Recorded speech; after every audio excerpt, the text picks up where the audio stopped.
But I think that the challenge when it comes to CRM in medicine is that in many other fields, CRM is baked into the practice of those professions. And so people have a certain set standard, but we don't have those same standards in medicine. We're kind of just thrown into it and you figure it out and you sink or swim to a large extent, but obviously with graded responsibility. But it's not necessarily a formalized curriculum that we go through when we're training. And so we kind of pick it up as we go. Hello, you're listening to the Medical Safety Podcast. I'm Amir Hamid. And I'm Adam Shahada. We're physicians in Canada and talking about how to improve our healthcare system by integrating human factors into system safety, including medical incident investigation and proactive safety measures. In the previous episode, we talked to Captain Mike Schuster about the origins of crew resource management in aviation. In today's episode, we will discuss medicine's adaptation of CRM principles called crisis resource management with Dr. Katie Lynn, who will discuss the escalation of language of concern during resuscitation. Dr. Katie Lynn is an associate professor of emergency medicine and clinical neurosciences at the University of Calgary. She completed her residency training and stroke fellowship in Calgary, alongside a parallel master's of public health through Harvard. She's a stroke attending with the Calgary Stroke Program and a flight transport physician with STARS Air Ambulance in Alberta. She's also, luckily for us, the Deputy Director of Podcasts at EM Cases. Thanks so much for having me on the podcast today, gentlemen. I'm all of 2 weeks into my new Deputy Director role with EM Cases, so excited to be here with you as well. We're very lucky to have you. Thanks so much for coming on as we work out how to get this podcast off the ground. If we can get started with just some general questions, do you mind telling us how you got started in medicine? Absolutely. I took a bit of a roundabout way to medicine. I didn't necessarily think about medicine early on, but when I was younger, my grandmother actually suffered a stroke when I was still in elementary school. And at the time, both of my parents were working double jobs. My dad was still finishing his PhD, and we had very limited support as a new immigrant family to Canada. And so I actually took on a lot of the caretaking at home, looking after my grandma. And it was really eye-opening, even at that young age, to recognize that this person that I knew and loved, who was so patient and quiet and calm pre-stroke, following the stroke, had such huge shifts in terms of not only her physical capability, but also her cognitive capacity. I remember it was almost like dealing with a toddler at the time, but with my grandma. And so it got me really interested in neurosciences and neurology and neurophysiology, how something so tiny as a 2 millimeter clot in the brain could fundamentally change the course of someone's life. And so when I went into undergraduate studies at Queen's University, I picked neurosciences, life sciences, mostly being led by that interest in neurology. When I got into medical school, I initially thought I wanted to do neurology and then ultimately ended up doing a number of electives in emergency medicine. I had the great fortune of working with a couple of fantastic mentors, many of whom were with STARS Air Ambulance at the time as transport physicians. And I remember looking at all of these incredible physicians and thinking, this is what I want to do when I grow up. And that's really what set me on the trajectory of where I am today with my clinical practice. Wow, I have to say, I did not expect that. That's quite the story. Can I ask a couple follow-up questions? How old were you, did you say, when your grandmother had a stroke? I was 13 when she had her stroke. Wow. And now you're a stroke attending with the Calgary Stroke Program. That's quite something. And before we get into the specifics of CRM, can you give us an overview of what we mean, particularly in medicine, when we talk about CRM? The core crisis resource management is really a framework for how we can improve human and team performance in crisis situations when there's time pressure, personnel pressure, you don't have a lot of hands on deck. And that is particularly true, I think, in the resuscitation environment that I'm part of in emergency medicine and stroke, in the pre-hospital world, in so many fields, including anesthesia, as you know, Adam and Amir. And really, I think that dedicated CRM training provides your team and your personnel with the skills and techniques that help you manage everyone in terms of a communication perspective and allows everyone to perform at a high level with great efficiency. Because I think at the end of the day, the actual medicine is really only one part of the equation. It's how we actually carry out those assessments, how we synthesize information, how we prioritize and triage any key interventions that we need to deliver to the patient that determines how effective we can be as clinicians. And that's really amplified when we work as part of a team. There are lots of moving parts. There are lots of different personalities in the room. How we coordinate our efforts with the other members of our team, such as our nurses, our respiratory therapists, our consultants, that's going to dictate success. I really liked how you wrapped that all together. And for listeners of the podcast, in the first few episodes, we talked about, for instance, the Elaine Bromley case of a can't intubate, can't oxygenate scenario, and how, as her husband Martin Bromley put it, that was a failure of human performance. And CRM is one of the tools that we have in order to try to address human and team performance, really. And as you say, it's not about the individual skills. And so things that we're not talking about, for example, we're not talking about specific skill sets like how to perform an intubation, how to insert a chest tube or a central line. Those are specific skill sets that we assume that high-performing teams already know how to do. And for example, the team in Elaine Bromley's case knew how to perform a cricothyrotomy or front of the neck access to obtain a surgical access to the airway. But the question is, why didn't they perform that? And so is it fair to say, Katie, that when we're talking about crisis resource management, that it's a bit of a shorthand for how people are interacting with each other, that they're subject to human factors such as rushing and fatigue and emotion and forgetting and fixation and things like that? We talked a little bit about communication, or at least you mentioned communication a little bit, and how there are some strategies that we're going to talk about throughout this episode of how to mitigate the risk of miscommunication, and the fact that each clinical case has unique features. And we'll talk about things like problem solving and conflict resolution and workload management and so on. Is it fair to say those things? Well, all of those, I think, are true, right? We're all human. We're working in imperfect and really complicated systems. And so taking that into account, thinking intentionally about how we communicate with one another effectively, and then allowing ourselves to maintain situational awareness and stay dynamic in our approach, I think, is really the key for being effective in the clinical realm. I like the terminology that you said, stay dynamic in our clinical approach. Can you elaborate on what you mean by that? Yeah.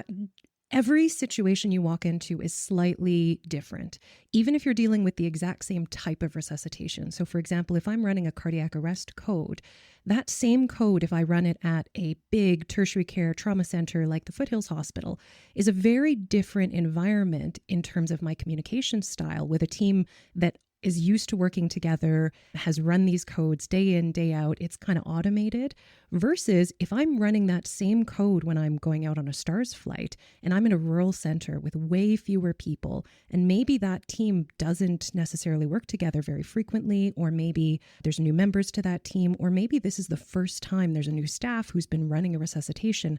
How I communicate, how I run that resuscitation, how I prioritize my CRM goals is going to be different. And so I think that as team leads and as team members, when we walk into these scenarios, we just have to recognize that we're constantly adapting to the patient, to the environment, and to the other members of the team. That context, you have to be very dynamic in navigating.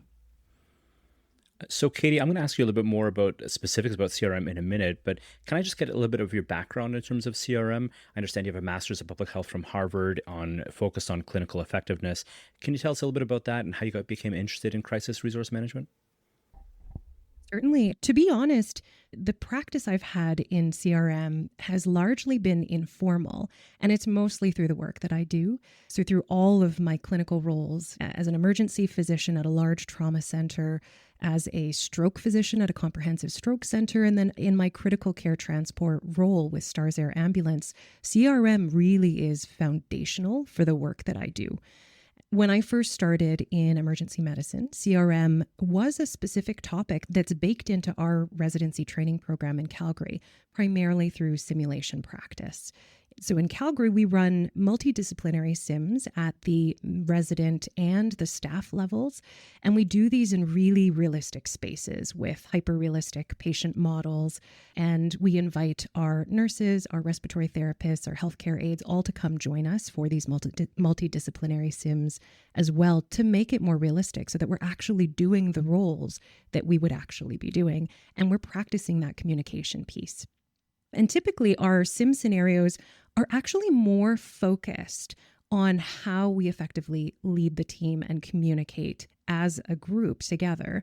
It's about resolving conflict in real time. So some of our scenarios specifically throw in wrenches related to conflict with consultants, for example, or how do you resolve a safety issue that maybe one member of the team is given that information and they have to communicate that effectively to other members of the team.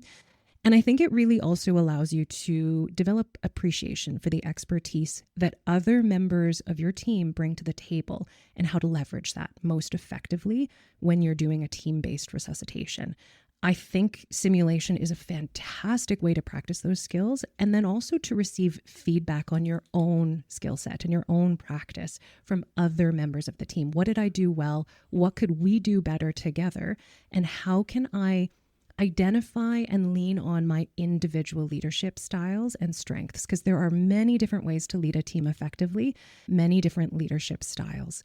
So that's from the training perspective. When I started in residency, it was largely simulation based.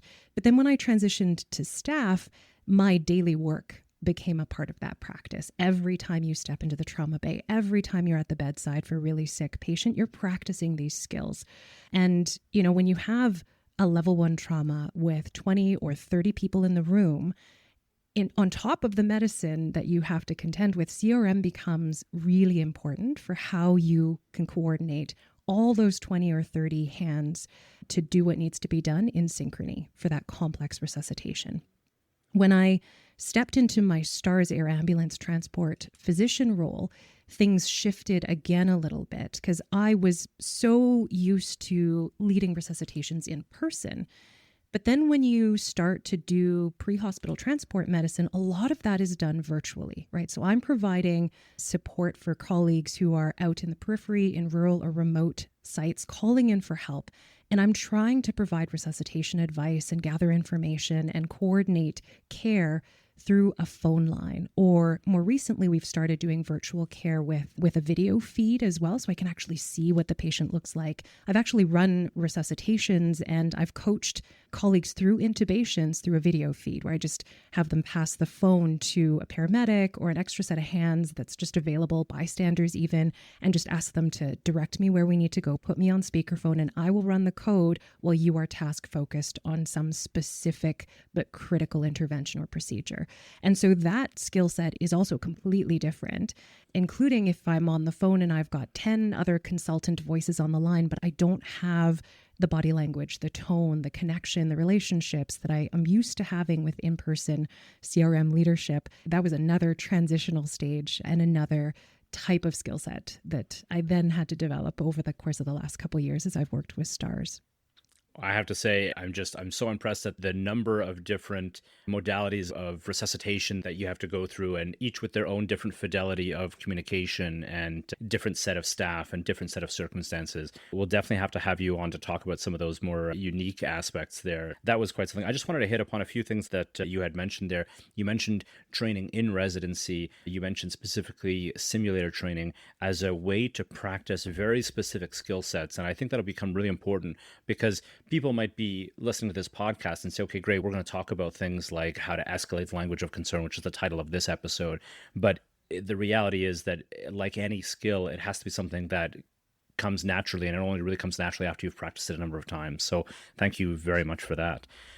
Can you just briefly tell us how you think CRM looks in medicine as compared to perhaps aviation or other industries as to where it came from? I think that CRM as a formal concept, a formal approach, is a lot more established in many other industries. It's relatively new that we're transitioning it into medicine on the grand scheme of things. But lots of those same principles when it comes to CRM from other industries like aviation, military practice, even professional sports, for example, I think they can be applied very effectively in the medical context as well. Some examples of that might be the use of checklists, closed loop communication that we're now stressing so much with our teams, and the use of formal safety escalation language, which I know we're going to get to a little bit later in this segment.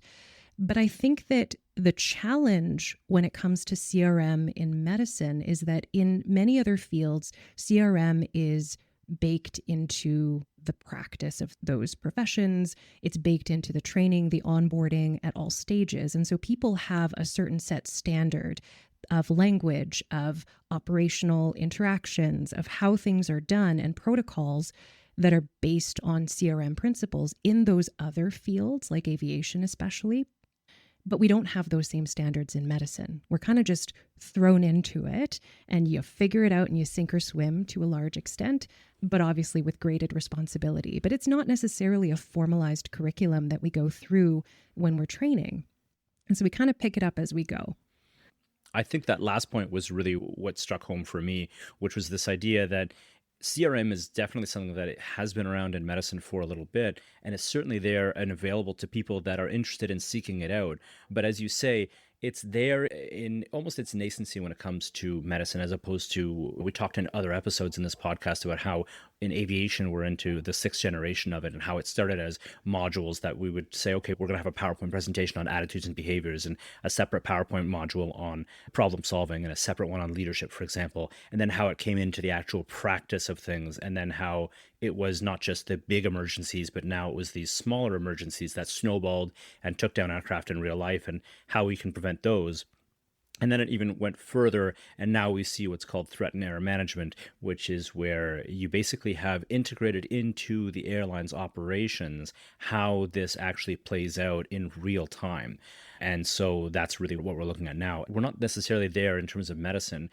And that's in large part because, as you say, there isn't necessarily the same formalized curriculum. It doesn't exist in the same manner across all residency programs. You really do have to seek out a lot of this and be a sort of believer in CRM, if I can use that word, in order to then go forward and say, okay, well, I'm going to integrate this because I believe that it's important for my practice, and then go forward. It's always difficult to discuss specific examples of patient safety, but if you're able to, can you give us examples of some of the situations you were talking about where that might highlight the importance of CRM?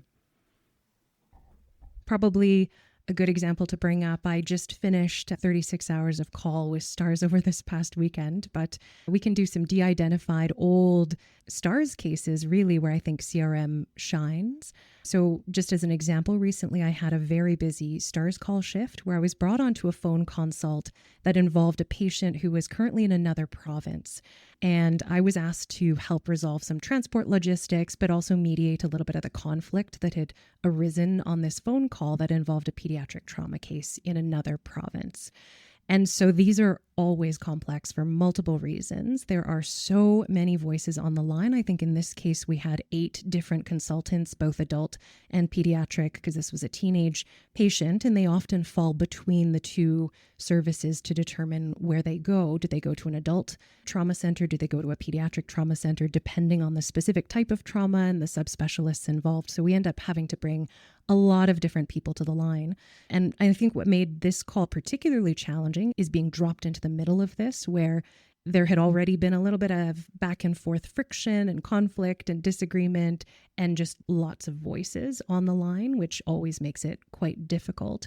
And so my strategy for calls like this is always to start by introducing myself and specifically my role, to clarify what I'm there to help everybody with. And I immediately can, hopefully with that, establish some common ground so that people are willing to talk to me and explain what's going on. And then I really try and clarify quite quickly who on the call is the one who's best positioned to give me just a brief and concise handover on what's happened so far.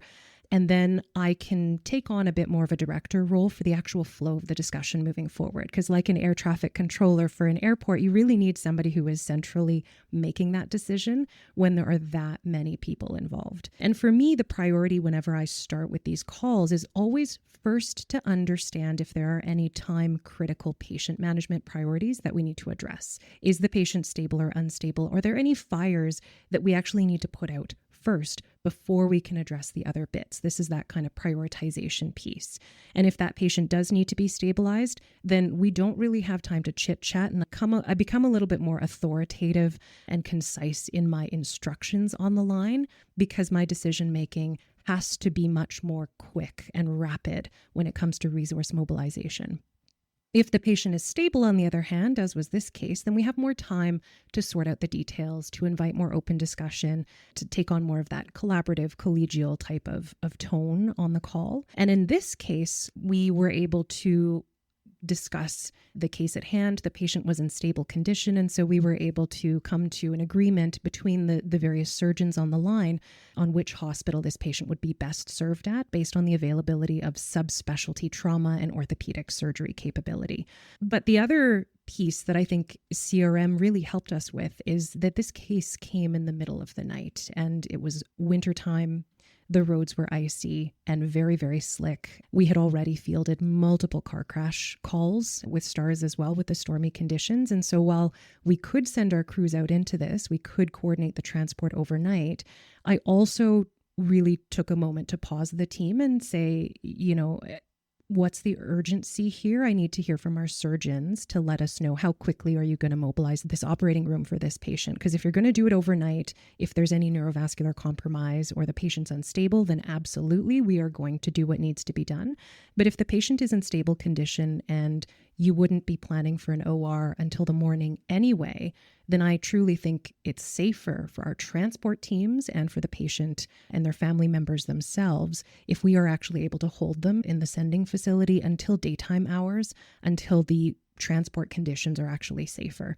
And so that's what we actually ended up doing for this case. And I'm just particularly cognizant of that part of the CRM too, which is keeping your team members safe, because medical transport is incredibly safe, particularly in Canada, because we have so many rules and regulations.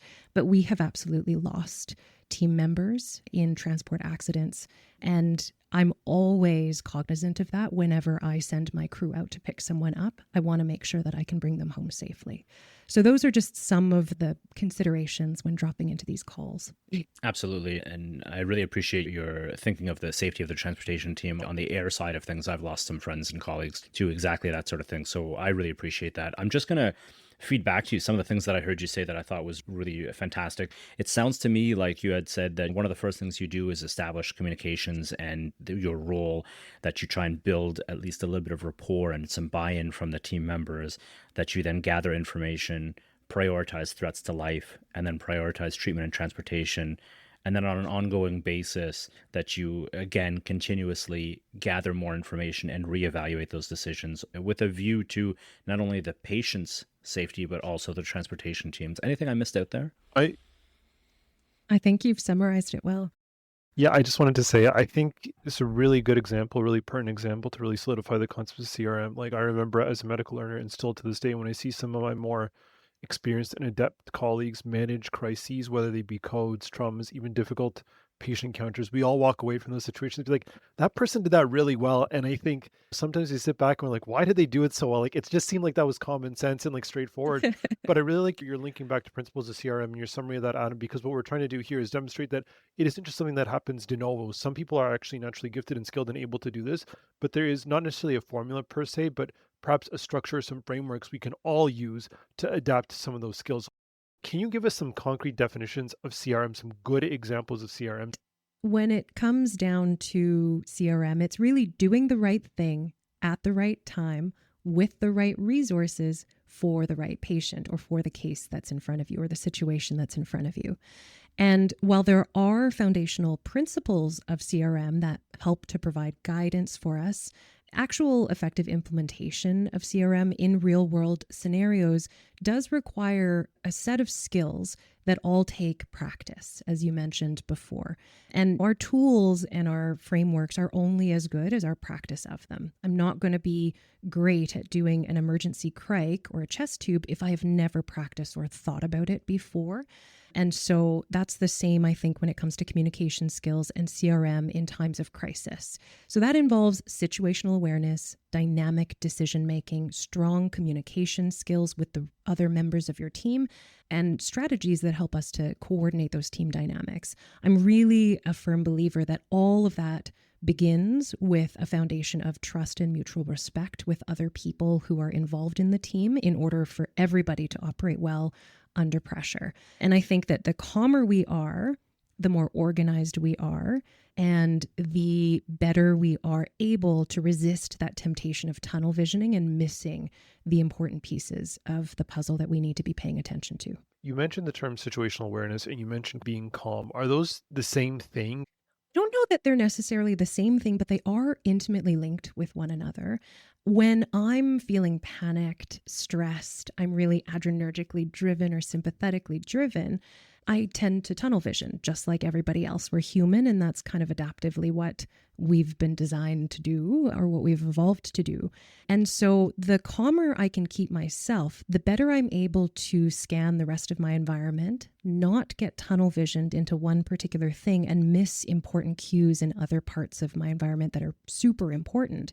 And so really when it comes to situational awareness, if you aren't aware of what's going on, the inputs aren't coming in, you cannot effectively adapt your communication strategies. You can't notice when other members of your team are hesitant or struggling, or they haven't actually closed the loop with you on something that was super important. You also can't necessarily prioritize your management goals because you're not able to identify all of the important goals that need to be dealt with either. And so for me, it always starts with grounding myself, because the more cognitive overload is present, the more tunnel visioned we become, like we talked about earlier. So for me, I take a breath. And I really like the mantra of slow is smooth and smooth is fast. And that reminds me that before I jump into any busy or chaotic scenario, that if I take a systematic approach and I use my frameworks, I will be able to be effective here. That helps me to avoid that fixation error that can so easily come into play when things get really, really complicated or chaotic. And it lets me stay connected with the rest of my team and with what's going on in the environment around me. And then I've practiced and specifically thought about strategies for scanning the environment effectively, systematically for clues that are most important. I usually position myself very intentionally at the foot of the bed because then I can have an overview of the situation, but the overview of the other team members as well. I can see all of the monitors. I can tell pretty quickly if this patient looks critically sick or not sick, and that determines the time frame that I have to make some of those initial decisions and my first couple of moves and priorities. I can identify if there's anything I need to quickly intervene on. And then it also, I think, forces me to be a little bit more hands off so that I don't get task focused by getting engaged in a particular procedure or a particular task, but it allows me to keep an eye on the overall situation and the team around me. And again, all of that takes intentional practice. Some of that practice can be through sim, like we talked about before, but I also think that you can effectively do visualization sim in your own head. We've got quite a lot of evidence from the world of professional sports, for example, that visualization practice can also lead to pretty impressive results over time. But ultimately, like any other skill, it can feel a little bit clunky at first. It's not going to be perfect. And often it can be really cognitively heavy until you've automated parts of it, like the scanning for clues or the decision making, because you now have these heuristics that you can fall back on. So at first it feels really clunky, but if you keep practicing systematically over and over until those parts become automated, it becomes more and more efficient and you're able to tackle it a lot more effectively.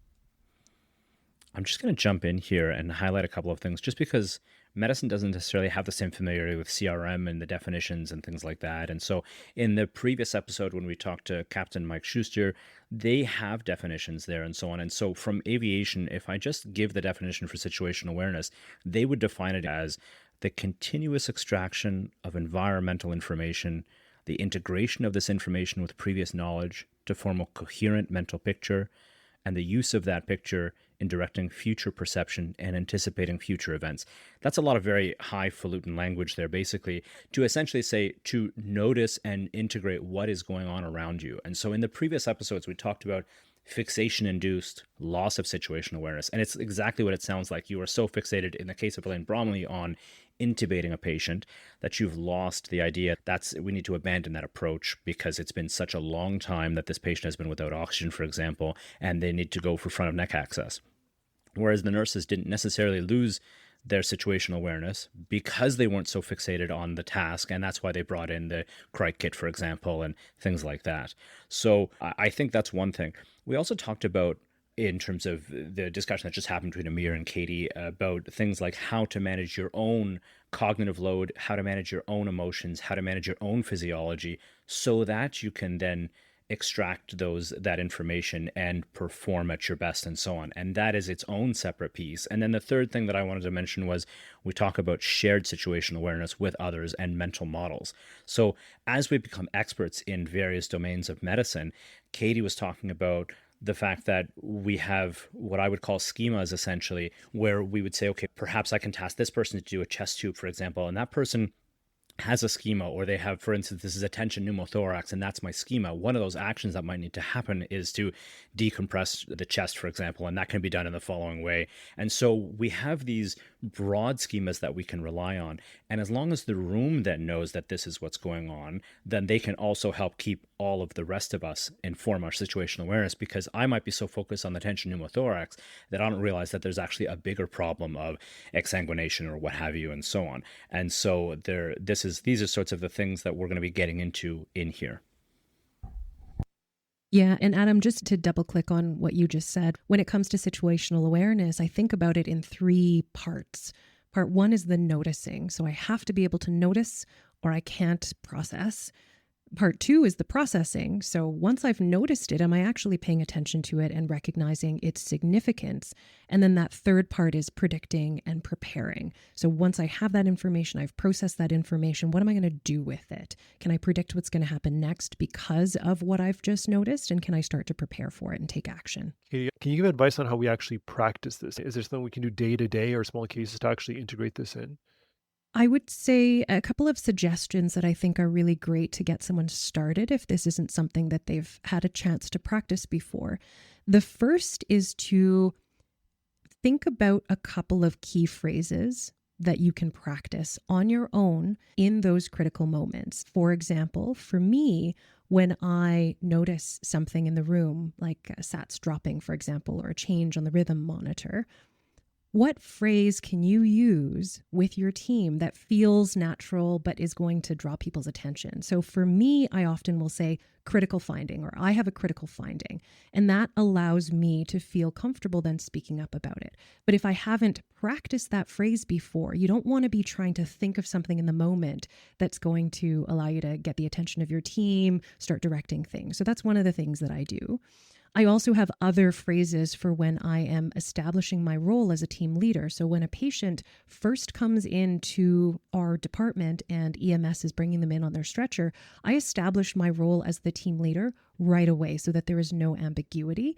And I think that helps to set the tone for a more controlled resuscitation. So often I will say something along the lines of, hey, I'm Dr. Lynn. We're going to Trauma Bay 1. Let's get the patient transferred over, and then we'll get the story all together. I want the volume in the room low. And it just establishes those expectations very calmly, but very quickly. So those are some of the frameworks that I like to use. Another language piece that I really like is when I've received that handover from my paramedic team, I'm just going to recap my mental model and share that with the team and say, hey, we've got a patient here in respiratory failure. My top 3 priorities are this, and then I'll delegate that. And that, I think, also is an intentional practice of certain language that you might want to use. So just think about what phrases might work for you in your clinical practice environment. Practice them at home on yourself with your family members or with your friends and feel how that feels when you say those words. Because I think the more we do that, the more comfortable we can bring that into our clinical spaces. The second thing that I think is fairly easy to do, especially if you don't have somewhere where you have an established simulation program, is visualization training. When I was a resident, particularly preparing for my Royal College exams for emergency medicine, we have an oral exam component to things where we're asked to walk through a resuscitation, usually of a complicated case. And I set up these frameworks for myself for the first 5 minutes or the first 10 minutes. What do the first 10 minutes look like for big, broad strokes presentations to the emergency department? Respiratory failure. What do my first 10 minutes look like? If the patient rolls through the door, I'm literally envisioning myself standing at the foot of the bed with my team around me. What am I going to say? How am I going to move? What am I paying attention to in the room at any given moment? In what order? And I'm just rerunning those visualization sims over and over in my own head until I feel like I've tweaked it to be as efficient as possible or as effective as possible. And then I can go into the real world and start actually practicing that. How does that feel? Well, maybe my visualization was a little bit off. I can then tweak it the next time when I go through my mental model practice. But I did this for all sorts of major level 1 trauma. I did it for pregnant patient unwell. I did it for the crashing neonate.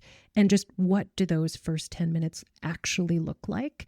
And that made me way more comfortable, both going into my oral exams, but actually more importantly, using that same framework and approach in actual clinical practice when I saw those cases. Katie, can I jump in there for just a second? You mentioned leading very large teams. Can you talk a little bit about what it's like when you are in a less resource-rich scenario where you might be one of the only physicians in the room and only have a few nurses? Mm-hmm. These are realities for so many of our colleagues who work in rural and remote places, especially if you have 1 or 2 really sick patients in your department. It is so cognitively overloading, and it absorbs your resources instantly. In these moments, in addition to, I think, setting that tone for calm and systematic resuscitation, for me, I think the most important thing is I am the holder of the big picture. As the holder of the big picture and the team leader, I have to be very aware of the number of people I have to task to various things, and I have to be incredibly intentional about how I choose the priority of those tasks, because I can't just spew out the 20 different medications and orders and procedures that I want to have ideally done simultaneously. I just can't do that. We can't physically carry that out. So I have to be much more intentional about chunking it and truly parsing it down to these are the top 1 or 2 things that I need my team to do right now. So this med is the most important med in this second or this minute.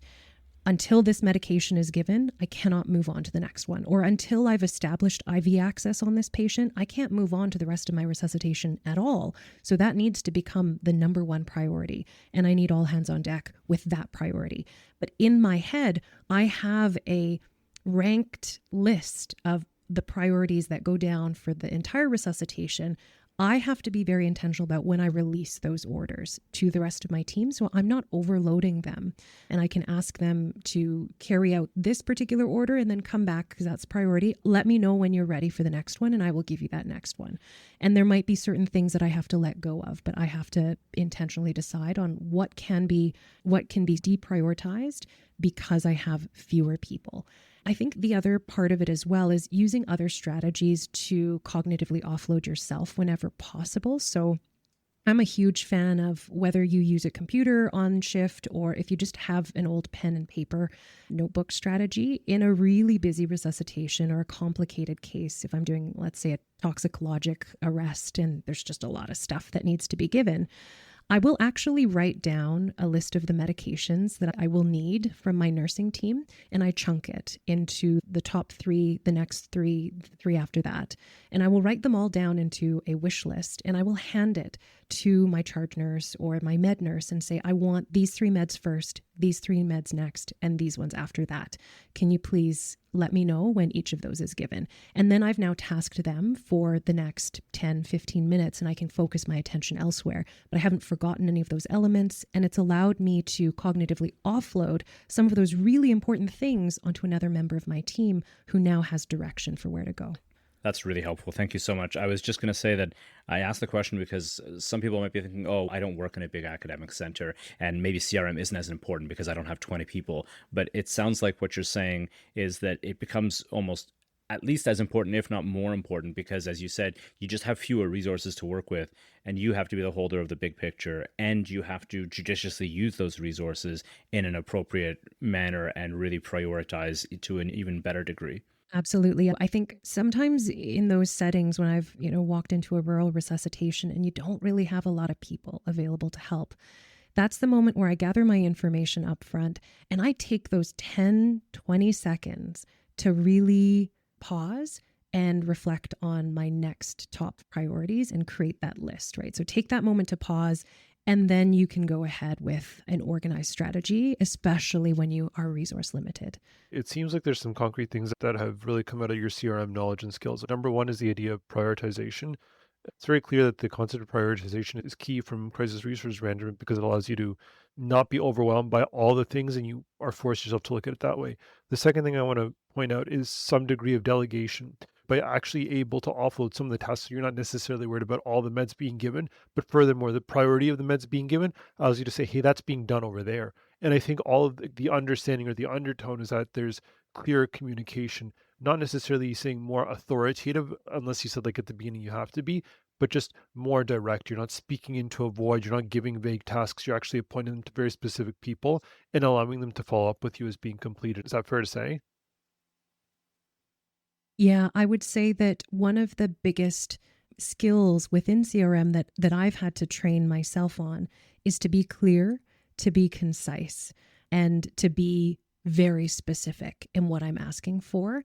Because in the heat of the moment, it's very easy for things to get misunderstood or misconstrued or misheard.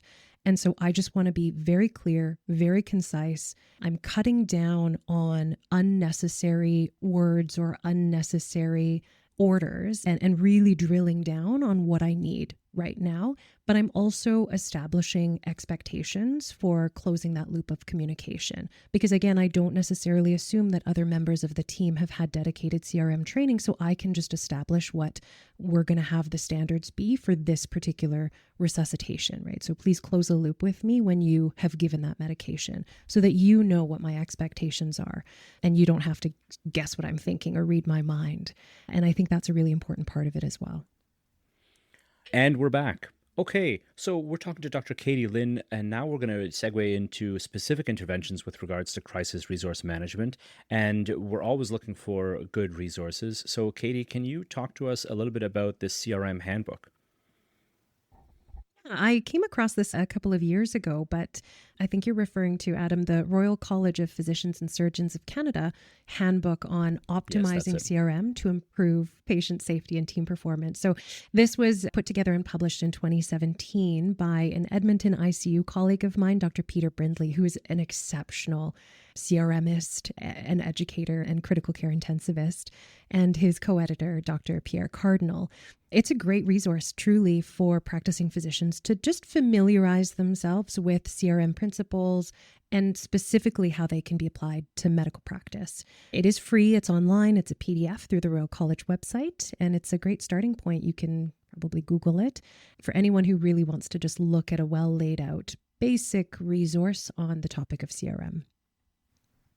Fantastic. And I will put a link in the show notes and highly suggest people checking this out.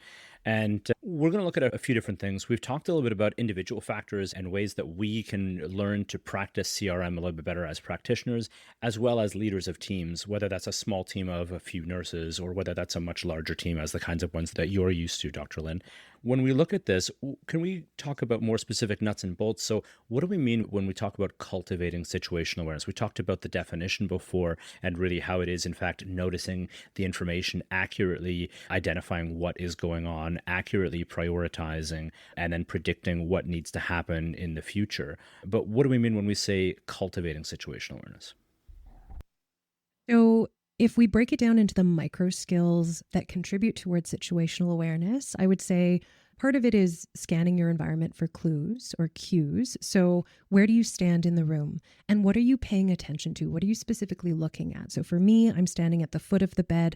I'm looking at the monitors and I'm looking at the patient in front of me. And through my peripheral vision, I'm also paying attention to the movement and positioning of the rest of my team. Are there too many people in the room? In a really big level 1 resuscitation, maybe I need to ask people to actually step out if they're not actively being involved.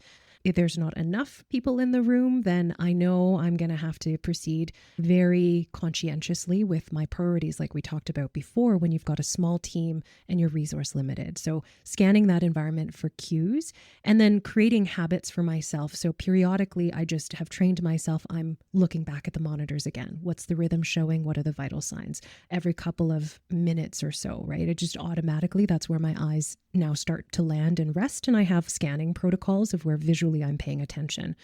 Certain strategies that we talked about for avoiding fixation errors. So for me, that's hands-off patient initially. If I have that luxury, if I'm in the periphery or I'm responding to the side of a highway with a STARS call, I may not have that luxury and I have to be part of that initial assessment.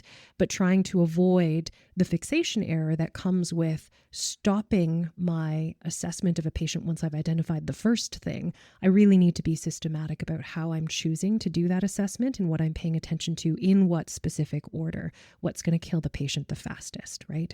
And try not to get myself stuck in a complicated procedure where I'm going to lose all situational awareness and start to tunnel vision down. Those strategies we talked about for keeping yourself calm when you've got a really high stakes, high stress situation. Often, for example, if I've got a pediatric resuscitation coming in or a pregnant patient resuscitation, these are often very emotional and stressful in a different way for our teams, partly because they don't come very often, and partly I think there's that extra emotionality of that particular patient population. And so I often will take the time to pre-brief my team. What do we know so far? And really just acknowledge the elephant in the room and say, hey, this is potentially going to be an emotional case, but we are equipped to deal with this. Here's what we're going to do. And I think just taking that moment to help everybody emotionally regulate and ground ourselves in the work that we are about to jump into. And then other things that are so important are part of that predicting and preparing piece and utilizing my team with the situation that I've become aware of would be sharing my mental model. So here's the overall presentation, what we know so far. Here are my priorities, and taking that moment to invite the rest of your team to have some input if you have the time to do. So here's my mental model. Here's what I think the diagnosis is, or here's my top 3 priorities. Does anyone else have any other thoughts? And I think that opens the door for the rest of your team to let you know if maybe they've noticed something that you yourself have not noticed. Maybe they got some collateral history from the family members who have just arrived, or they were able to find ID on the patient so they can look them up now. That piece is so important to make sure that you've actually gathered all the information that you can to make a better informed decision. And maybe they've thought of something that you haven't thought of, or maybe they have seen something that you haven't seen with the situation itself. So that is part of the situational awareness, because if I'm using my team as part of my situational awareness, it just expands my ability to track more things than I could ever do alone. I'm just going to summarize a little bit there. And you mentioned 4 big buckets in terms of cultivating situational awareness. You mentioned scanning the environment for cues and how you do that. You mentioned strategies for avoiding fixation error. And then you talked about how to keep yourself calm, how to avoid those stimulus overload. And then the 4th thing was sharing that mental model and inviting input from the team. And I'm just going to put a bit of a distinguishing feature on there, which is that the situational awareness is really the actual situation that is going on and how we are aware and how accurate that is for us, whereas the mental model might be your schema and what you're thinking. And so you said specifically, Katie, that you will share your mental model. This is a X kind of situation, and you are thinking about the following priorities, and then invite the team to provide input or even correct you because they may see something different and you may have just a slightly incorrect mental model, and your situational awareness might need to be improved a little bit by that input from the team. And so, as we've seen in aviation, there's a lot of actual implementation of team dynamics comes down to those interpersonal skills, particularly in crisis management. Do you have any specific strategies that practitioners can use here? I have a couple of principles that I've found to be particularly important in these interactions. The first is role clarity. So it's really important that people know what roles they are playing within this team. And I also think it's really important to establish myself as team lead fairly quickly. So that role clarity piece, specifically coming out and saying, I am Dr. Lynn, I will be running this resuscitation. Who else do I have in the room with me? And particularly when I'm with STARS, for example, and I'm being dropped into a team I have not worked with before, I need to know who else is in the room with me, what their skill set is, what their roles are, so that I can more accurately task them to the things that need to be done.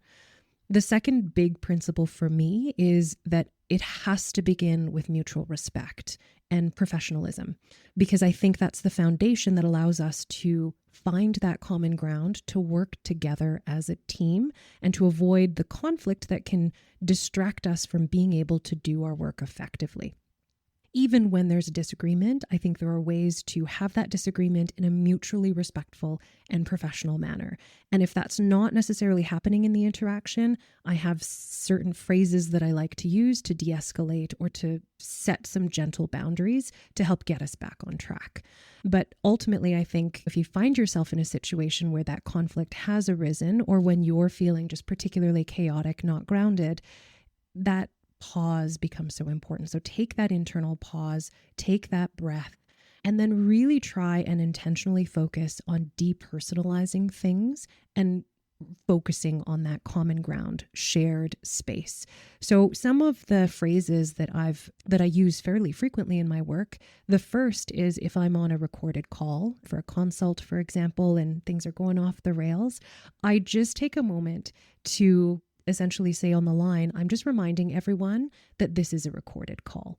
And I think sometimes that is enough of a nudge to get people back into that professional zone, because they can forget in the heat of the moment when emotions are running high. And I think that's just a gentle reminder, without necessarily putting anyone into the defensive, that this is a professional space and there are certain expectations with that interaction.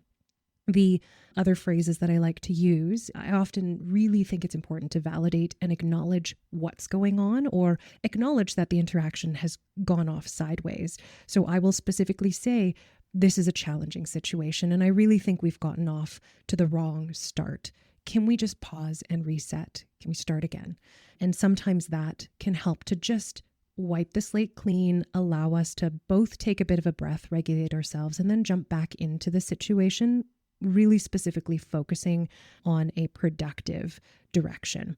And the final strategy that I often use is something along the lines of, I'm asking for your help right now because I'm really worried about this patient. I would really appreciate your help because I don't know what to do next. And I think we can agree on X, Y, Z. What is our common ground? I'm reorienting ourselves back to that alignment on common ground. But I think it also injects that undercurrent of respect, the acknowledgement of the other person's expertise and the role that I'm asking them to play in this interaction. And I think it also helps to tap into that helping mindset that so many of us found that brought us to medicine in the first place. And so those are some of the practical strategies and phrases that I like to use to help with some of those challenging interpersonal dynamics. That's really fantastic. Thank you so much for sharing all of that.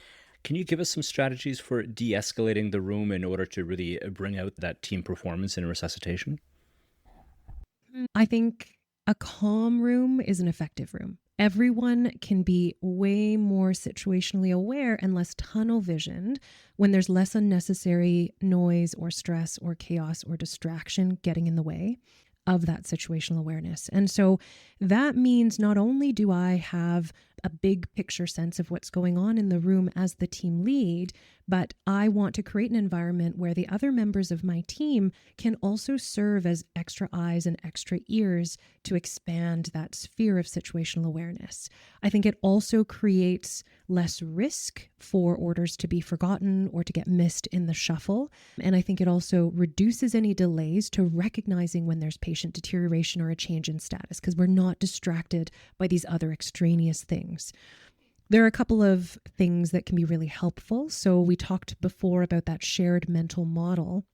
If I share with my team what I think is going on, how I've integrated that information, and what my priorities are, it allows my team to then watch for my blind spots, to anticipate and prepare for the things that I likely will need down the road, especially if you have a fairly experienced team. So a lot of our nurses, for example, at our major trauma center, if I tell them, I think this is a status epilepticus patient, they've already drawn up the next 3 rounds of medications without me even having to ask. So by the time I do ask for it, it's already there.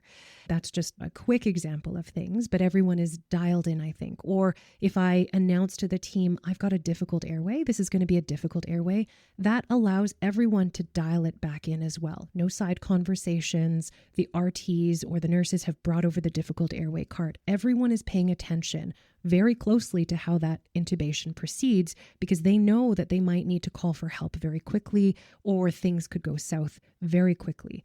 And so I think it just allows everything to run a little bit smoother. And then finally, sometimes there can be a lot of distracting energy or noise or dynamics in the room as well. And I think it's important also to not just try and plow ahead through it, which often doesn't end up working very well, but taking that moment to validate and name that dynamic that's in the room can be helpful. And that could be something as simple as, in a level 1 trauma, if we've got a lot of people and they're all having side conversations and it is too loud to hear the orders, it is too loud to hear that primary survey, just taking that moment to raise my voice a little bit, not in an angry or shouting way, but in an authoritative way, and saying, the volume in the room is too high right now. We need to bring it down. And if you are not actively involved in the resuscitation, I need you to take a step back, right? I need you to leave the space. So just taking control of the room in that sense. Or maybe there's a dynamic where leadership is unclear between multiple consultants who are all at the bedside. And at some point, there might be a situation where you have to take on that role and say, you know what, guys, I'm going to take over this resuscitation. Here's what we're going to do next. And particularly in the emergency department, I think that is a really important thing to do, because our teams know us and trust us, and it allows us to be much more effective. And we know the context of our clinical practice environment. In the OR, that might be you as the anesthetist who's watching the patient's vitals, and you're noticing that something is dynamically changed. But whatever it is, taking that time to really validate, name that dynamic in the room, and then outline for your team, what are we going to do next? Thank you so much for that. I just had 2 points I wanted to add on. The first was when you mentioned recapping for the room. I think it's such a really good skill to have. I remember when I was trying to build that in residency, that it felt really awkward in a lot of the simulator sessions where I was like, okay, I think what we have here is a 37-year-old male, and I was describing essentially a PE or head injury or whatever the situation happened to be. But the first time that I did that as a staff, I remember I had nurses coming up to me and I was like, oh, that was really clear and this was really good. And I was like, oh, I was just doing what I remembered from sim, and it felt really artificial, and I really didn't know what benefit it was going to have. And yet people really appreciate that, because it's not something that everyone does. It's certainly not something that comes automatically. It's, I think, very much a skill that can absolutely be learned. The second thing I wanted to say was, I had a captain that I flew with, and he turned to me and said, Adam, I don't have an unuttered thought in my head. And his point was that if there is something going on, I will know about it because he will be talking about it. I don't have to wonder what he is thinking. And there are just people that do this, and whether it's because they trained that way or what have you, it is definitely a mode that they can get into. I think to that point, recaps do a couple of different things. They share your mental model with the rest of the team. I think they also help to establish your role as the leader. And I think by doing that, that also makes the rest of your team feel a lot calmer, because they feel like someone is in control and we know where we're going next. But I think the moments where it's really helpful in that initial handover, so anytime you have a handover event, a recap is helpful, not only to reestablish roles, but I think to make sure that nothing critical has been missed in that handover. It's helpful in outlining the initial management steps. So typically after I've received that handover, I will recap for the team and then pivot it into, here's what our next priorities are going to be, to set that direction for the first 10 minutes. It's really helpful before and after any critical procedures. So before and after an intubation, let's take a moment to pause, recap as a team, make sure that we're all dialed in for this critical or high stakes procedure. And then after the procedure's been done, we can reorient for our next set of priorities.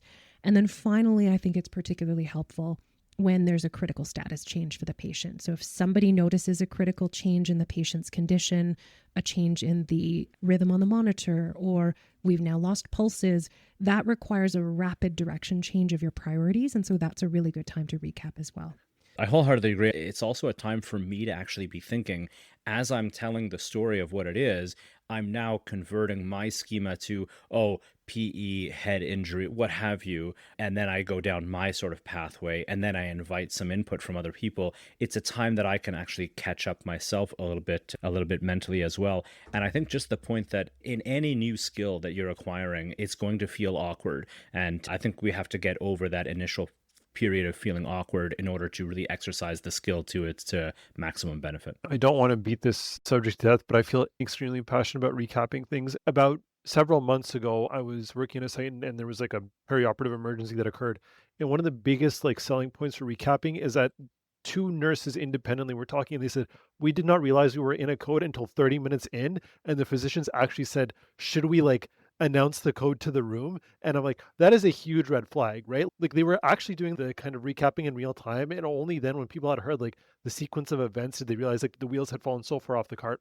So it happens, and it happens probably more often than you think. And I think as a junior attending, I don't necessarily have all the confidence in the world. And one of the adages I find still holds true is sometimes the nurses who are there for 30 years know more than you will ever know in your time. And so using that to garner knowledge from outside without necessarily denigrating yourself or questioning your skills in a situation where you're thought to be the leader is very useful for recap. As Katie already mentioned, which is that she's the holder of the big picture if she's the leader of resuscitation. And in my view, if you're doing your job well, you maintain your situational awareness. And one of the reasons that you do that is you're not heads down, as we would say in the cockpit, or you're not focused on getting that IV, IO access, intubation, what have you.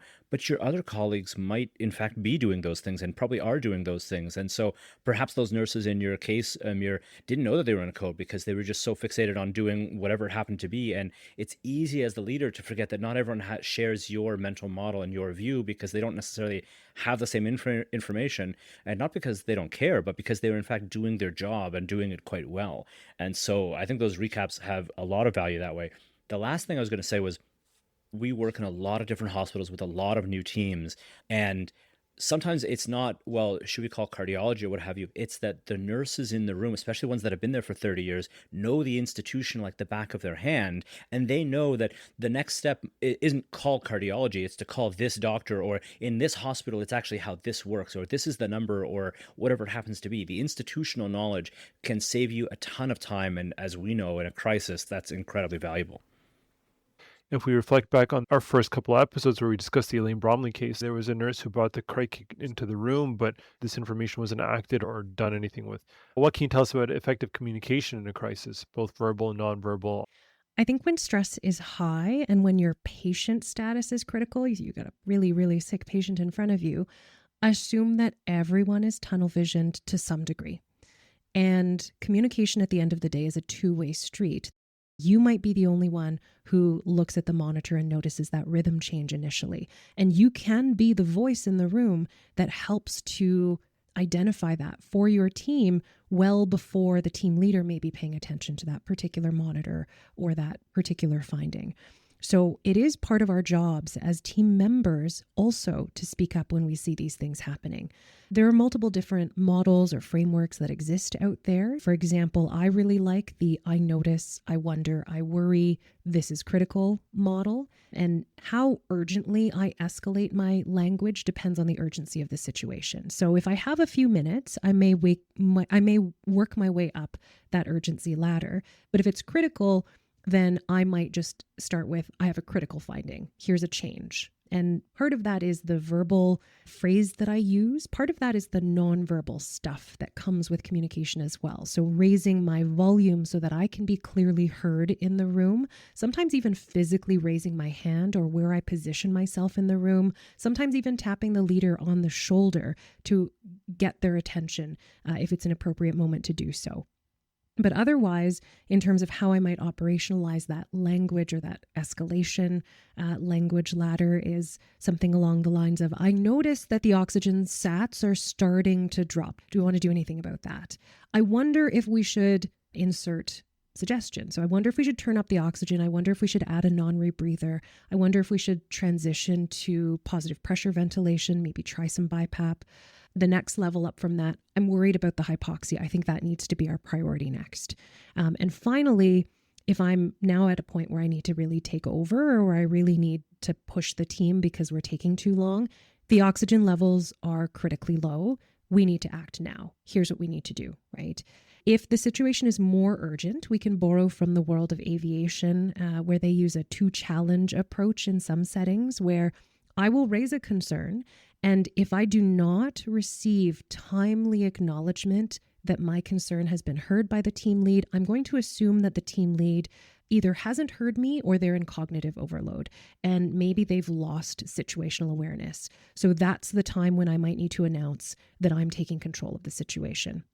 Now, how you use those safety escalation skills will depend a little bit on your role in the situation. So you may not be in a position to take over control if you're a medical learner or if you're a nurse or a paramedic who's supporting a resuscitation, for example.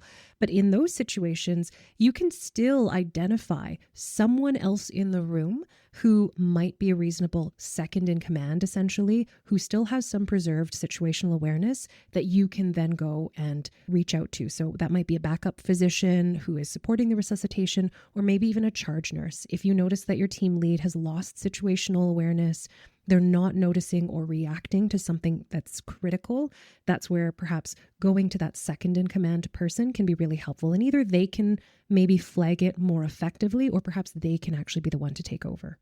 If we had the Elaine Bromley case reimagined, I'm thinking of some nurses that I work with who are quite assertive and who obviously wouldn't be cutting the neck, but they might take the scalpel or take the cric kit, put it in my hand or the second surgeon's hand or whoever it happens to be that they would think would be the person that would cut the neck and say, you need to cut the neck now. Something along those lines, very direct, very specific. And I think that's very hard to ignore as well, as opposed to a nurse bringing the kit in, not getting a response, and then not continuing on with the assertiveness and so on. I don't think I can summarize any better than you've already done, Kate, but I think it just makes me go back to what you said initially at the beginning, where a lot of this is built on trust, respect, and understanding. So I commend you into that you're able to generate such a high degree of trust and respect with the people, even on a very short notice of time. I think there's something to be said about that. And hopefully at the end, we can go back to talking about how those skills are developed, because I don't think they necessarily capture what we're saying now, but should have some space.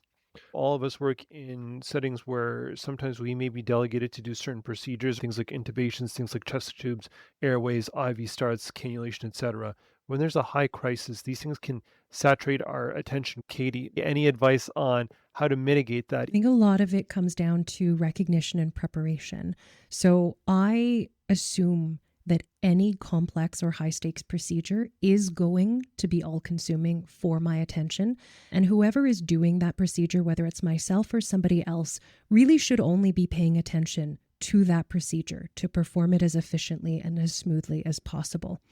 And so if that's a team member, if that's another team member, then I, as team leader, I'm very intentional not to interrupt them until they are finished that procedure, if at all possible, because I do not want them distracted. And then that's where the recaps come into play after that procedure is done to bring the team back online and back up to speed.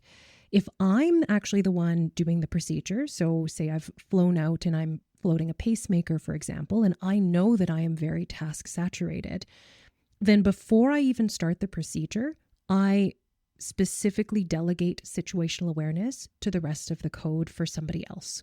So that might be a backup physician colleague. That might be the documenting nurse is often a really good one to maintain situational awareness because they're hands off the patient. But if there's something I need them to remind me of, if there's something I need them to keep an eye on because I'm going to be task focused, that's really important that I delegate that in advance. A classic example is if I've got a difficult airway where I've got a double set up and I think there's a chance that I might need to cut that neck because I don't know what I'm going to see when I go in with my laryngoscope, I specifically delegate somebody else to watch the SATs, and we talk about as a team during our checklist what the criteria will be to pull the trigger on moving to surgical airway. And somebody else is responsible for making that call because I am going to be task saturated with my difficult intubation. So again, whether that's my respiratory therapist, my nursing colleague, my backup physician, I want you to let me know if the SATs drop below 80%. And that's our threshold for us to move ahead with surgical airway. I will call out what I'm seeing as I'm intubating so that the rest of my team knows what we're dealing with. But I think having that delegation of situational awareness is really important as well. And in the moment, if I suddenly realize that I have lost situational awareness, I've actually seen some team leads do this before when I've been supporting them in resuscitation. They will just say that. They'll say, I've lost situational awareness. Who knows what's going on with XYZ?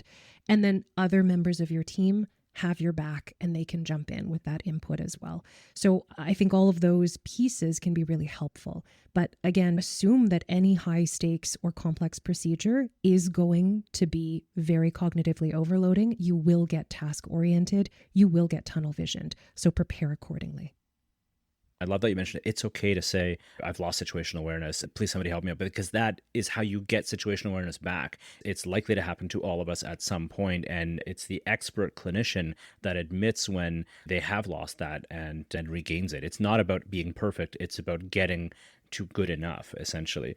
We talk a lot about sim training and how that can help us become better leaders and perfect our CRM. It can also help us have a better appreciation when we're doing the non-leadership roles. If I'm playing the role of a nurse, for example, when I'm getting IO access, it's one of those things where you go, oh, I did not realize that when this person is doing this task, that they really have no clue what's going on. It's really easy to just lose that picture. And so it then reinforces the idea that when I'm the leader, I'm going to have to include these people, or at least, as you said, you mentioned a number of different things in terms of delegating and not interrupting people and recapping afterwards and so on. If we get in the sim more often, not just as the leader, it'll really bring an appreciation of other people's roles as well. I think just to expand on that as well, Adam, because I think that's such an important piece for any listeners out there. If you are routinely part of resuscitations, but maybe not in that team leader role, you play an important part of that team leader's situational awareness and that whole team's situational awareness. And it's totally okay for you to ask for recaps if you feel like the team is floundering, we don't know what direction things are in, we're all feeling a little bit nervous about where this resuscitation is going. It's okay to say, can we please have a recap? And I've certainly had some really cherished nursing colleagues remind me of things from time to time, and not in a pointed way, but saying, oh, would you like to call cardiology? Or we have a race team or a CCOT team or any one of these, whatever you want to call it. Each hospital has its own sort of mini resuscitation team. And this actually happened to me. I happened to say, oh, we need more hands because this was an after hours in the PACU resuscitation. I was actually in the operating room with a different patient who was under a general anesthetic for an appendectomy. And then I got called out emergently. Thank goodness it was a smaller hospital across the hallway to the other patient that was in PACU. And they needed an actual resuscitation. And so now my attention is split between two separate patients. I'm the only physician for these two. And now I have to call more hands and so on. And that would have been a great time if I had not realized this, for someone to say, did you want to call the CCOT team, which is the critical care outreach team? And it's things like that where I often find that really good nurses will say, doctor, did you want X? Doctor, did you want to call this team or this specialist? Or did you want this type of intervention, BiPAP, what have you? Because often it's them that knows what's going on as well. I love when team members hand me the solution to the problem I'm facing on a silver platter. That's so helpful. Katie, you mentioned a few different things in terms of escalation of language of concern, particularly in resuscitation. You mentioned the 2-challenge rule from aviation. I wanted to clarify that a little bit just because that's my initial home profession. It works in aviation in the sense that every time one pilot says something to the other, there is a required response. There is this what we call standard operating procedure. And it might just be somebody calls out airspeed and it's either the response is either intentional or correcting or what have you. Every single call out, as we say, has a very specific response. And so the absence of response is just not a proper response. That's everything is a challenge. Airspeed requires a correcting or what have you. And if there's no response, the concern might be, well, maybe that person is incapacitated, whether it's a subtle incapacitation or a complete or what have you. And so that's why that 2-challenge rule works in that case. And then, as we also saw in the previous episode when we were talking to Captain Mike Schuster, the CRM handbook that you mentioned here in medicine does talk about the PACE model. This is the PACE model. It stands for probing, alerting, challenging, and emergency. And I have to say that this is, again, something that I really have to actually practice in order to get down. But the idea is, as with the other, I notice, I wonder, I worry, this is a safety issue I'm taking over, very similar escalation of the language of concern. And if something is an absolute emergency, you might start out at that highest level, but you might also start out at the lower level if you have some time. So with the PACE model or PACE model, in terms of probing, alerting, challenging, emergency, the probing question might be, are you able to effectively oxygenate the patient with an LMA? The alerting might say, the patient's oxygenation is 60% and dropping. It's been less than 90% for over 2 minutes. And that's really where you're alerting the person. You're bringing some new information to their attention. The challenging is to say, we need another method of delivering oxygen. I will get the cric kit. And then the emergency is, here is the cric kit. It needs to be used now, or doctor is going to perform a surgical airway. That's how that would look like there. I have to admit that this is something that I would have to practice and do try to practice, as you said, visualizing, but also perhaps in the sim as well. I was going to leave it there in terms of escalation of language of concern, but if you have more to add on, I think this would be a great time. Truthfully, I think whatever model that you use, it comes down to actually practicing with that language so that when you actually need to use it in an emergency, it is ready, primed in your back pocket. You can pull it out and you're not trying to navigate it for the first time in crisis. So I really like the PACE model. I personally use the other model just from personal experience, but I really like the PACE model. And I like just having some phrases in your back pocket that you can reach for again in those times of emergency, but really taking the time to practice it. Say it out loud on your own, in your own room, in your office, whatever. Practice it in a sim environment, visualize it, but use those phrases in your mind so that they are familiar to you. I really think it's something that everyone needs to be familiar with, but in particular, I think the power structure that exists in medicine, we need to make the junior people in the room, we need to empower them and give them permission to use these and actually expect it. And I have a little anecdote here. A few years ago, I was watching Dr. Dave Williams, who is a former, not only Canadian astronaut, but before he was an astronaut, he was actually a Sunnybrook emerge physician. And of course, being well-versed in aviation from his astronaut days, he went back and he was talking to a group of surgical residents.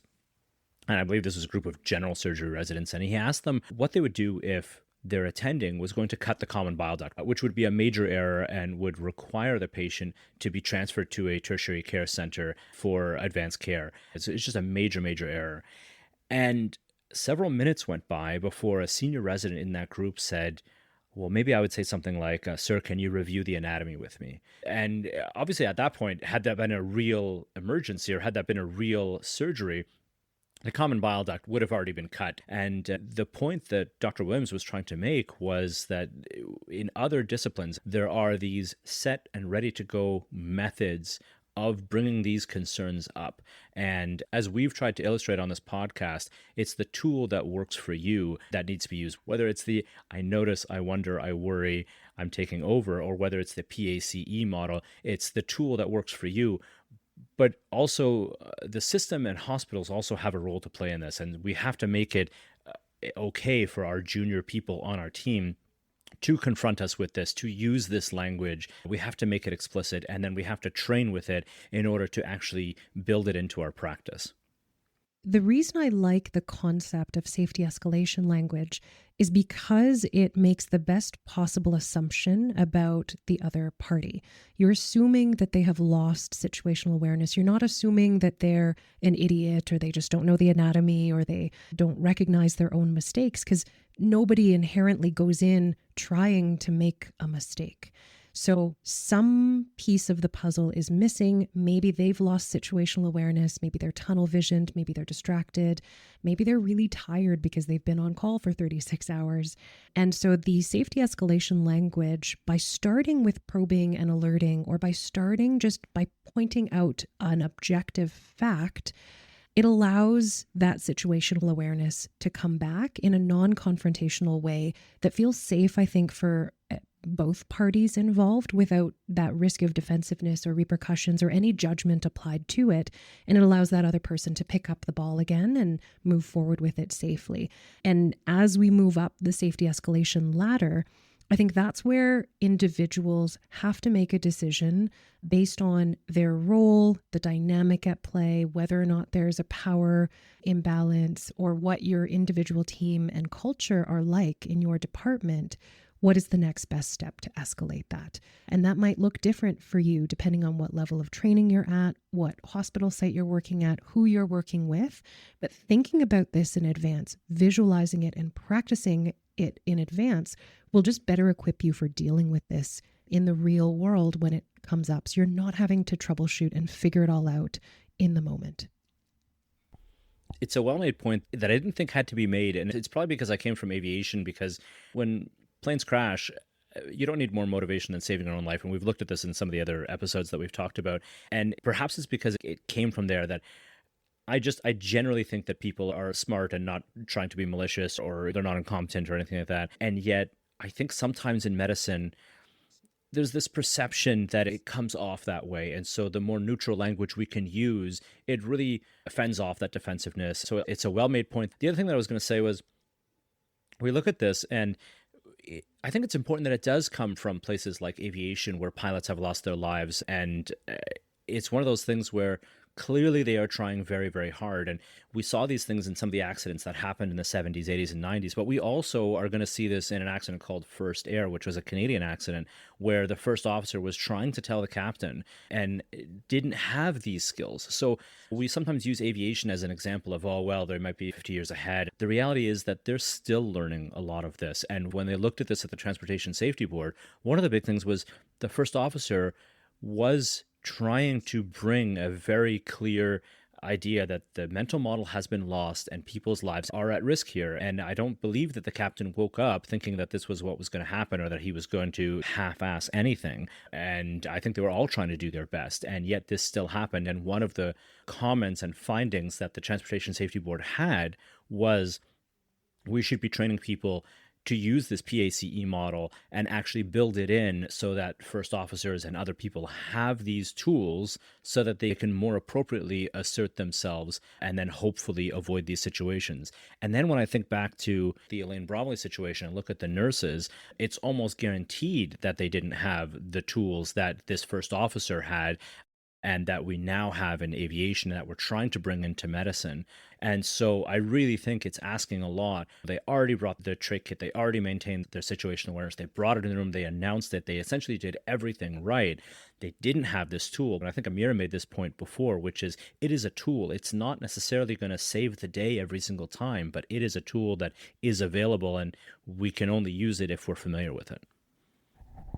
I think it's also important to mention that when it comes to using safety escalation language or resolving safety concerns in real time, number one, just like any conflict resolution piece, we talked about the importance of maintaining respect, mutual respect and professionalism.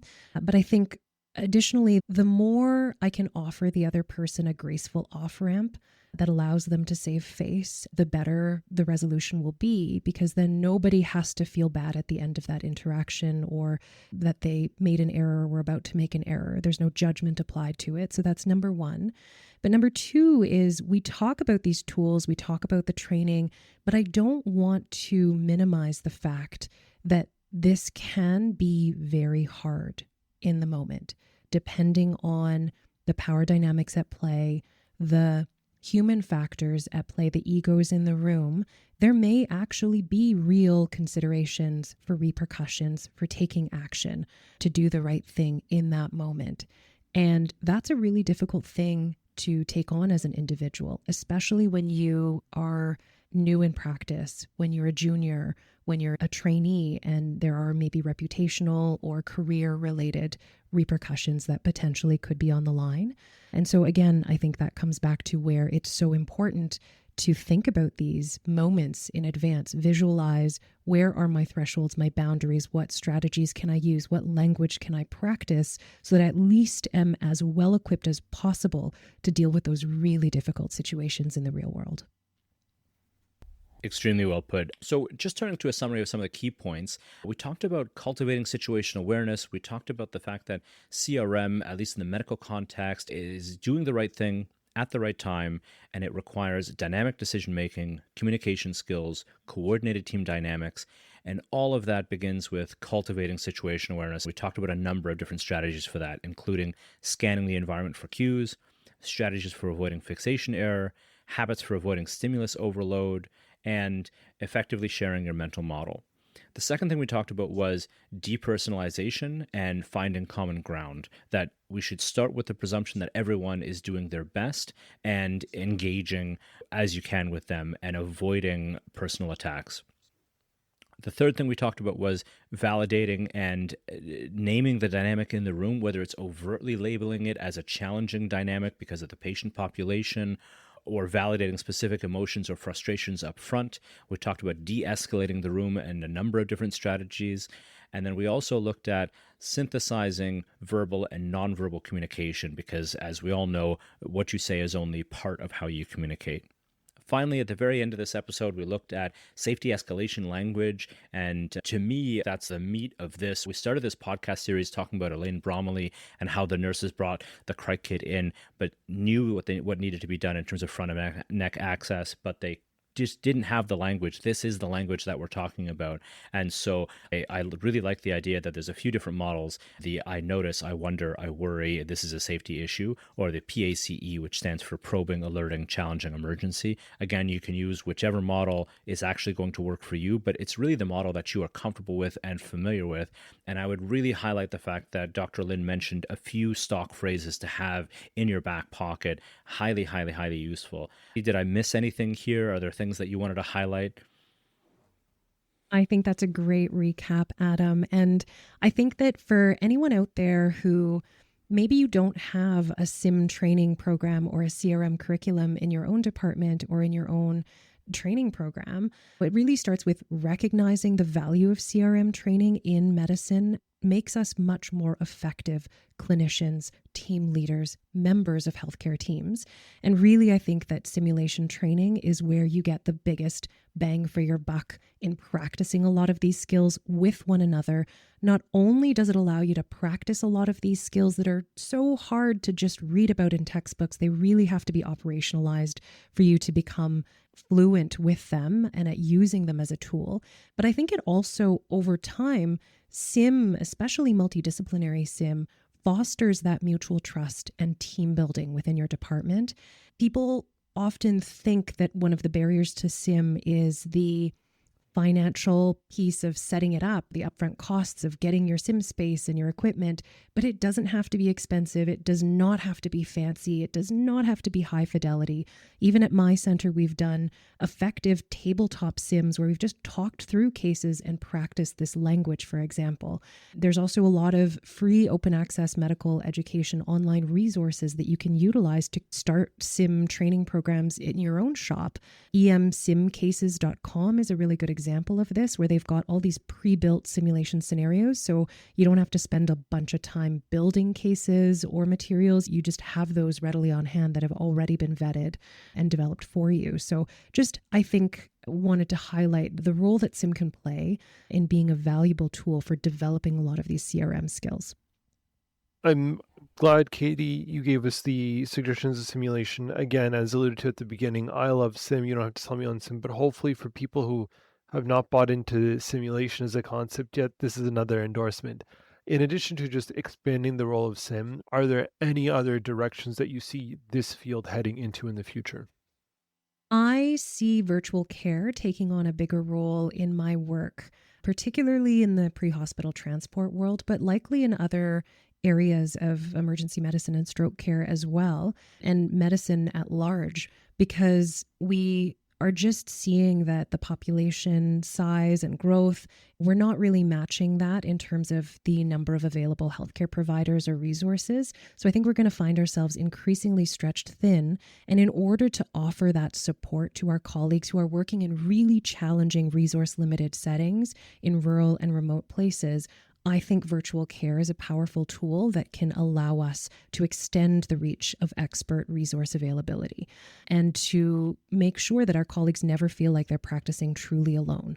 We've already started using some of these tools like video consultation in the Stars Air ambulance environment, and it's made a huge difference in terms of being able to provide that timely care in places where it's tough to get transport resources there in a timely fashion otherwise. And so that's one area that I think I can see many of my clinical fields going, but I think it also requires probably dedicated training, knowing how to navigate that virtual care space effectively, especially from a CRM perspective. The things that I do when I'm running a code in person are very different from how I would run a code by a phone call, voice on the line, or virtual care model. I really like your saying that it isn't always going to be a crisis. It isn't always going to be a life or death resuscitation that happens virtually, but having the skills of clear communication, prioritizing, summarizing field will be helpful even when we run into these small issues that can become larger issues because we don't have the ability to see each other face to face. Yeah, absolutely. I think CRM skills are not just for when the fire is already blazing. I think that it's incredibly effective as a tool before the fire starts at all. And so having those CRM skills just, again, allow us to be more effective as clinicians. The question that I wanted to ask you, Katie, was I'm imagining a situation where we look now and we look at aviation and it has sixth generation CRM and they have all these tools for investigation. If I reimagine medicine and your, for instance, emerge resuscitation bay, and let's say we had an audio video kind of like black box that was in there, how would you feel if we had a non-punitive, non-blame assessment after the fact of a resuscitation that you and your team had gone through, and then looked at this from a CRM lens in particular as to how things could be improved? I just wonder how that would hit you. It's obviously not something that we do ever in medicine because we don't even have the tools to do it, but I'm just wondering how you would feel about that. I think what you're talking about here, Adam, is the debrief part of things. And can we utilize that more effectively with the tools that we could implement in clinical practice? And I would personally love that. I know many of my colleagues would as well. But what I would also acknowledge is that it takes time to get to a place where the culture of a department feels safe enough to do that. I think there can be such rich reflection and opportunity for improving your clinical performance and your skills, both individually and as a team, if we had video feed footage and expert debriefers who could lead a team through a debrief of a situation or high stakes resuscitation that was really complicated, whether it had a good outcome or a bad one. I think there's still lots and lots to be learned. But again, I think it requires first establishing that foundation of mutual respect and trust so that any debrief activities that we do are done with the right spirit of clinical improvement and mutual respect and acknowledging the human factors part of things. It's not that this outcome was bad because the clinicians were bad and made bad decisions. It's that there were circumstances around this case that did not allow us to perform optimally. Or maybe there are things that we can improve even if we did perform really, really well. How can we get even better as a team? And again, I think that would be incredible if we could leverage the technology and the expertise around debriefing to do that effectively. I do know that there are a couple of programs in Canada that Toronto, I think, has one where they actually do have video cameras in their sim labs, for example. And so then they can actually look at the video footage as they're doing their debriefs from simulation, because simulation is a bit of a safer environment. And you're also not running into any issues with patient identification and confidentiality with that. But it's such a powerful tool for debrief because we know that our memories are flawed, and particularly when we're stressed and cognitively overloaded, that memory really tunnel visions, just like we've been talking about all episode. So what I recall during a debrief may not actually be what happened. And having a play-by-play for us to then be able to look back on and reflect on would be a super powerful tool. I'd be all for that, again, as long as we had the right infrastructure for it culturally.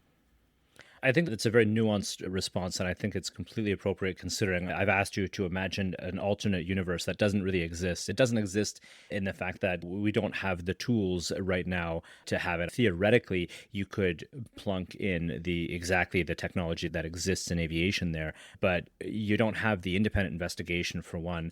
And then to your point, you don't necessarily have the trust there because in my mind, we still do very much have perhaps not an overt blame culture, but an unconscious sort of blame mindset to a lot of these things.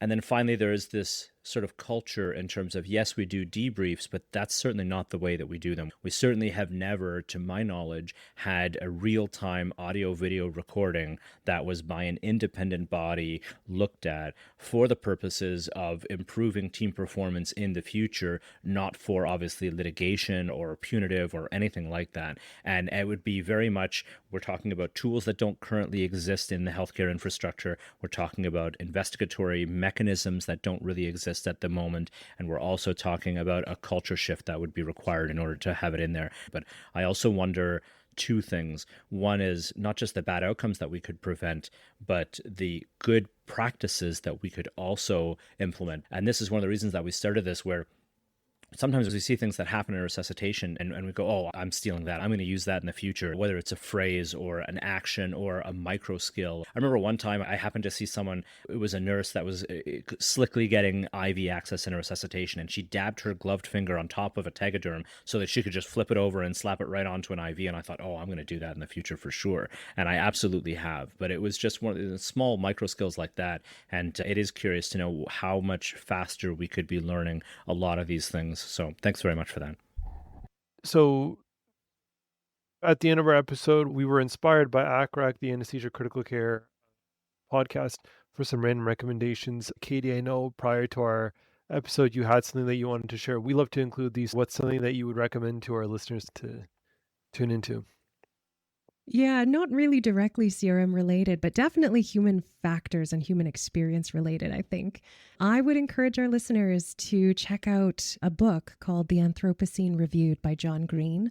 If you want a moment of thought-provoking calm in your life, which I certainly am seeking that these days. Each chapter features a mini essay that's prompted by regular everyday objects or topics that John then rates on a 5-star scale, along with a thoughtful essay that beautifully meanders through the nature of life, hope, resilience, and the human condition. So it is undoubtedly my favorite nonfiction read of all time, and I come back to it all the time when I'm just feeling like I need a little injection of hope in my life. And I particularly enjoy the chapters on Canada geese, rated 2 out of 5 stars. And for those of you who have ever encountered Canada geese, you probably know why. And sunsets, which rated 5 out of 5 stars. I'm a big fan of John Green. I know that book moderately well. It's on my to-buy list, so I'm glad there's a plug-in. It's not just me plugging the same stuff I like over and over again. It is so good. Thanks very much, Dr. Katie Lynn. You've been an absolutely fantastic guest. We will have to have you back on the show because there's so much to unpack from here and so many more places that we can go. So thanks so much for coming on the Medical Safety Podcast. Thanks for having me. It's been an absolute pleasure getting to explore this topic with both of you, and I would happily come back and nerd out some more. Awesome. We look forward to it. Take care. Thanks. Yeah. In the next episode, we'll be talking to one of my mentors and my old program director, Dr. Jesse Goscott, about his research and experience using simulation to teach crisis research management. So, Adam, why don't you give us a safety intervention worth mentioning in the context of what we've been talking about today? Yeah, the two things I wanted to mention here was one, the CRM handbook, which we'll link in the show notes. And Dr. Katie Lynn mentioned that as well, with her colleagues having initially put that out back in 2017. And then she also mentioned emsimcases.com as a really good resource as well. And so those are the two safety interventions worth mentioning. On a who can do what tomorrow morning in terms of policymakers, regulators, medical schools, we talked about the fact that CRM right now is sort of a those who are interested, or if you happen to have it in your curriculum. And so those policymakers, regulators, medical schools could mandate CRM training in med schools, residencies, CME with a more sort of rigorous style. And then they could also implement, for example, some kind of more aviation style investigation, as we've seen in other countries, where they look at critical incidents, but they also look at the actual human factors aspects to them and what CRM might do to mitigate those things. They could also pass legislation requiring OR black boxes, but we saw that while we have the tools, there is a lot that has to go into it before those things can be done. And then in terms of hospital CEOs, we talked about the fact that they can require safety investigations to consider human factors and CRM factors, and in particular, empowering nurses and other hospital personnel to use the language of concern without fear of sanctions. If you're a department head, you could provide CRM training, and we saw in episode 3 with Mike Schuster about the fact that the latest generation of CRM in aviation is company specific with realistic training. And you can imagine that there would be scenarios where specific hospitals may have had certain incidents or maybe more at risk of some things rather than others, and they could train with those in mind. And then finally, if you're a practitioner, I think Dr. Katie Lynn gave a number of different interventions that can help, even if you don't have access to a high fidelity sim lab or a low fidelity sim lab or a residency program that has this, or CME, for example. We talked about reading the CRM handbook, visualization, having those specific phrases in your back pocket to use, and then practicing recaps to improve situational awareness, and then mitigating fixation by delegating those tasks like we've talked about. Amir, anything I'm missing here? No, I think the one thing I'm taking away is still practicing those phrases, is still the visualization. I think I've taken for granted how many of these experiences I've had where I've been able to apply them, but the number isn't so large that I get to practice them routinely. So I'm certainly going to go back for myself and be a little bit conscious about what I would say and what I would do, and really put myself in the position visually or imaginatively that Dr. Lynn suggested to hopefully get a higher fidelity in the lowest fidelity setting possible. Well, moving on to the fun suggestions and random recommendations like ACRAC, one of our favorite podcasts. I had recently had a chance to check out something called Exit the Game, which is a tabletop escape room, sort of fun for all ages. Amir, do you have anything for this? I'm just going to piggyback off Exit the Game. So it's an escape room that you kind of go through. And Adam, I'm glad you gave it a try, because me and 3 other people of what I would say at least average intelligence, we struggled so hard. We scored the lowest possible score. We could not get out of the setting that was supported. I'm actually going to recommend an alternative podcast. I'm going to recommend the podcast 99% Invisible. It's a long-running podcast. Why I picked this one today is that it is a design-focused podcast, and there's a handful of episodes that are really well recommended and well reviewed. And I'll put maybe my top 2 or 3 in the link or the description of the show. But it has certainly opened my eyes to design-based principles and how to approach a problem with an iterative improvement mentality. This isn't necessarily the same thing as the quality improvement thing that we talk about in medicine. It's very much like, hey, when we're trying to build something, how do we go to the stakeholders, get feedback, iterate, and get feedback again? It's not something that I'm well-versed or I think medicine talks about a lot, but it's super, super applicable to projects, tasks, teamwork that you want to get off the ground. And it gives you a better way to communicate troubleshooting and improvement going forward. Okay, and that's it for this episode of the Medical Safety Podcast. For our guest, Dr. Katie Lynn, I'm Adam Shahada. And I'm Amir Hamid, and we'll talk to you guys next time. Or as Adam likes to say, I'm going to keep pegging this to you, Adam. I don't want anyone to assume that I'm the one who puts these in the episodes, but as one TV doctor said... What? You have to say it.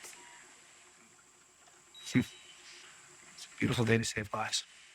Please consider following us on all the socials. You've heard them before. You'll see them again. Adam will add them in.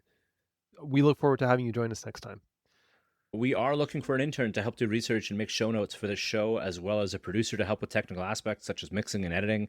As this podcast currently receives no outside funding, these would start as volunteer positions, but hopefully if enough people are interested and donate, it may become a funded position. This would be a great opportunity for medical students, residents, or other people that are interested in patient safety, critical care, anesthesia, or aviation. If you are a fan of the show, please consider going to wherever you got this podcast and leaving us a positive review. It really helps other people find the show, and everyone can learn from your comments. If you are interested in becoming a supporter of the show, please consider going to patreon.com, where you can become a patron of the show. Even if it's just $1 or $2, it makes a big difference, and we really appreciate it. We'd like to send along a big thanks to those of you who are already supporters of the show. Remember, lives are not just saved in the resuscitation bay. Countless more lives are saved by the diseases and errors that are prevented and by the work done by scientists, labs, clinicians, and professionals like you working to make every day safer than the last. Thanks very much.